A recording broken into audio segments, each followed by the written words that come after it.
గత తెలంగాణ ప్రభుత్వం కాలుకు ముళ్ళు ఉంచుకుంటే నా నోటితో తీసుకున్న కేసీఆర్ గారు 10 సంవత్సరాలు ముఖ్యమంత్రి అయిన తర్వాత మనకు అపాయింట్మెంట్ రాలా, మన లెటర్ తీసుకోలే, మన మెమోరాండం తీసుకోలే. గత ప్రభుత్వ ముఖ్యమంత్రి గారు 10 సంవత్సరాల్లో మన మెమోరాండం తీసుకోలే. ఇది గతంలో జరిగినటువంటి పరిస్థితి. కొత్తగా వచ్చినటువంటి ముఖ్యమంత్రి గారు 4 సార్లు 3 సార్లు మనం కలిసాం, మెమోరాండం తీసుకున్నాడు. అక్కడ సరిగ్గా మనం పోరాటాలు చేసిన ఫలితంగానే కనీసం వేతనాలు పెంచుకునేటువంటి పరిస్థితి. గత 10 సంవత్సరాల్లో కొట్లాడిన తర్వాత మెమోరాండం ఇవ్వకపోయినా కబడ్దార్ అనేటువంటి పద్ధతిలో మనం పోరాటాలు చేసిన ఫలితంగా వేతనాలు పెంచుకున్నాం. 4 సార్లు పెంచిన మళ్ళీ సమస్య పరిష్కారం కాల సంవత్సర కాలంలో. మరి పరిష్కారం ఉంటుందా కాదా? అవ్వాలి. వాళ్ళు అంటున్నారు, గత 10 సంవత్సరాలు మీరు ప్రభుత్వానికి అవకాశం ఇచ్చారు, మాకు చేయి తడలేదు, మాకు సంవత్సరమే కదా అయింది అని చెప్పేసి చెప్తున్నారు. పరిష్కారం చేస్తాం, తొందరపడి మాత్రమే చెప్పేస్తారు అంటున్నారు.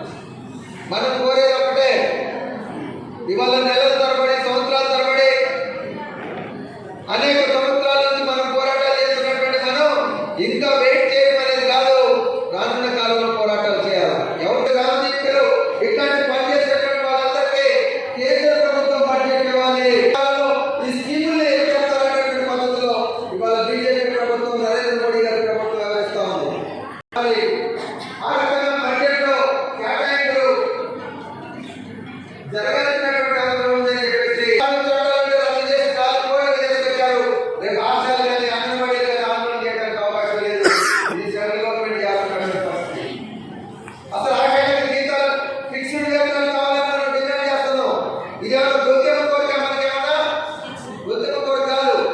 మనం ఇన్ని సంవత్సరాల నుంచి గుడ్డి చాకరీ చేస్తున్నాం కాబట్టి మాకు ఫిక్స్డ్ వేతనాలు కావాలనే డిమాండ్ అది సైనికమైనదని చెప్పేసి నేను తెలియజేస్తాను.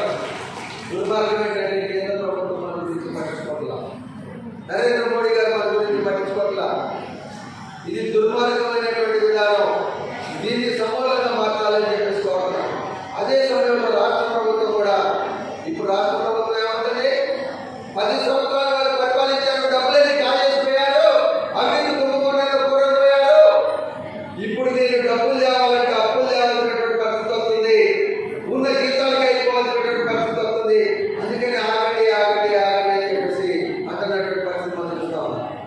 అయితే ఆగాం, మనం 1 సంవత్సరం పాటు ఆగాం. మళ్ళీ సంవత్సరం తర్వాత కూడా పరిష్కారం చేయకపోతే మనం ఆగుతామా? ఆగం. అందుకని బడ్జెట్ పెట్టాం మనం, అందుకని బడ్జెట్ పెట్టాం, అందుకని మీటింగ్ పెట్టాం. మీ అందరూ గుర్తుందా లేదో? నాకు బాగా గుర్తుంది. 106 రోజుల పోరాటం 2015లో జరిగినటువంటి చారిత్రాత్మకమైనటువంటి పోరాటంలో కలెక్టరేట్ దగ్గర పెట్టేసి 3000 మంది పెట్టేసి భోజనాలు పెట్టినటువంటి చరిత్ర 10 రోజుల పాటు చేయాలంటే మనం 106 రోజుల సందర్భంగా మనం చేశాం, ఎట్లయితే చేశాం. ప్రతిరోజు పేదోడి ఇంట్లో పెళ్ళైతే 500 మంది వస్తారు అతిథులు. 3000 మందికి భోజనం పెట్టడం అంటే రోజుకి ఎన్ని పెళ్ళిళ్ళు అయినట్టు? ఎన్ని పెళ్ళిళ్ళు అయినట్టు? ఎన్ని? 6 పెళ్ళిళ్ళు అయినట్టు. 500 మంది భోజనాలు వస్తాయి. రోజు 3000 మందికి భోజనాలు అక్కడ పెట్టాం. ఉదయం పెట్టాం, సాయంత్రం పెట్టాం, అక్కడే పడుకున్నాం.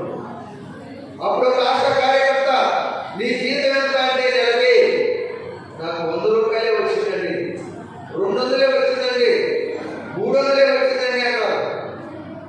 మనం అక్కడ టెంట్ వేస్తే పాములు, తేళ్లు, జరులు అన్నింటినీ కొట్టాం, పోరాటం చేస్తే. ఇప్పుడు ఈరోజు 10,000 రూపాయలు అవకాశం ఉన్న మేరకు ఎవరికి ఎంత మ్యాక్సిమం వస్తే అంత మేరకు సాధించినట్టు అది మన పోరాటంలో వచ్చింది. ముఖ్యమంత్రి ద్వారా రాలేదు అనేటువంటి విషయాన్ని గుర్తుపెట్టుకోవాలి. ఇది మన పోరాట స్ఫూర్తి. ఇప్పుడు కూడా పోరాటం చేసేది వస్తుంది.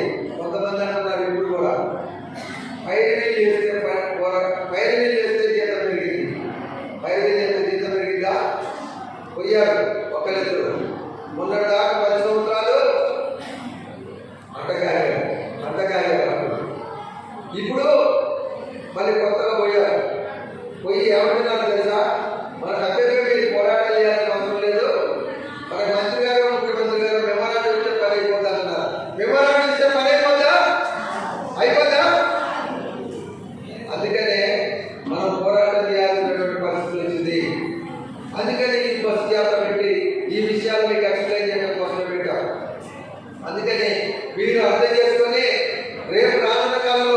దీనికి ముగింపు సభ